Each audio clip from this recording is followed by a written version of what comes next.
ladies and gentlemen. Welcome to your daily briefing in the West Wing of the White House, the People's House. Good Friday to you. Let's move it around. All the way in the back. Yes. Thanks, Jay. The Washington Post reported the U.S. has a new drone base operational in Ethiopia. Do you have a comment on that? I think I do. I think I have something I can say about that report. Yes, the United States has unarmed reconnaissance aircraft at a facility in Ethiopia as part of our partnership with the government of Ethiopia to promote stability in the Horn of Africa. The UAVs are not conducting any strike missions from Ethiopia. There are no U.S. military bases in Ethiopia.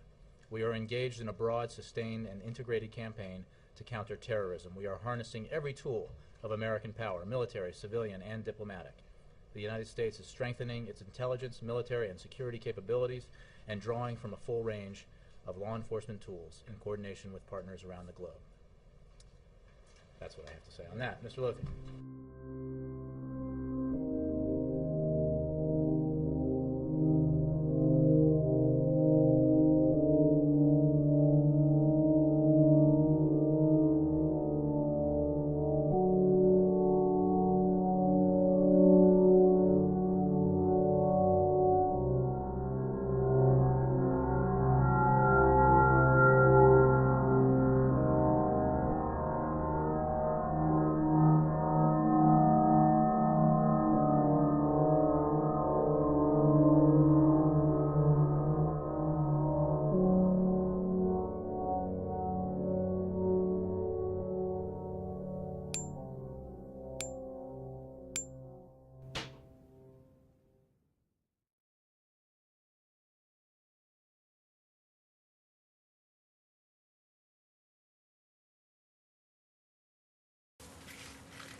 For our first point, Air Force Sergeant Chris Etter traveled to the Ethiopian Defense Command and Staff College in Addis Ababa, where 4 reserve officers are doing their part to support the U.S. Army Africa vision.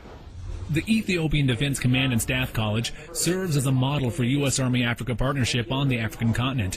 The 4 reserve officers at the college, 3 Army and 1 Air Force, use their military background and experience as educators to bolster military education and professional development for mid-level Ethiopian officers. We've made a lot of progress in just the last several years, and I see this program running itself by them within a year or 2.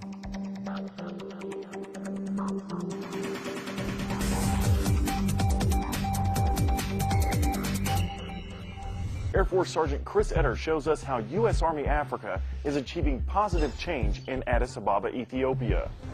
You know, one of the people in my class is going to be a Chief of Staff of the Ethiopian National Defense Forces.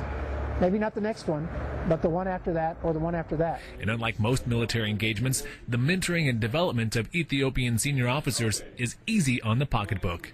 U.S. Army Security Assistance Team that's supporting the Ethiopian Defense Command and Staff College is probably U.S. Army Africa's biggest bang for the buck right now in any of their engagements in Africa.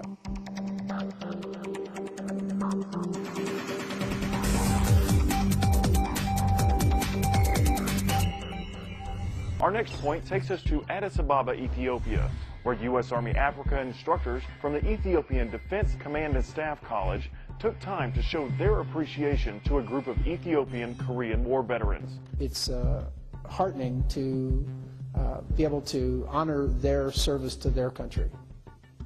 And I think that's what we were trying to do yesterday, was just, you know, show them that America hasn't forgotten.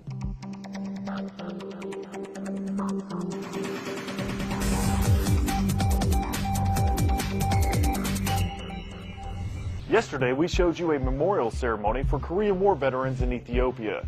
Today, Air Force Sergeant Chris Etter brings us more on this story from Addis Ababa. The group has made several trips to the memorial and noticed there were some items in better condition than others, so they did something about it. We went and purchased a couple of new flags for their flag stand on the memorial, one South Korean flag and one Ethiopian flag. For Torno and Wood, the purchase of 2 new flags was a small gesture of their friendship, but it was much more than that. Reflects to our relationship 60 years ago up to now.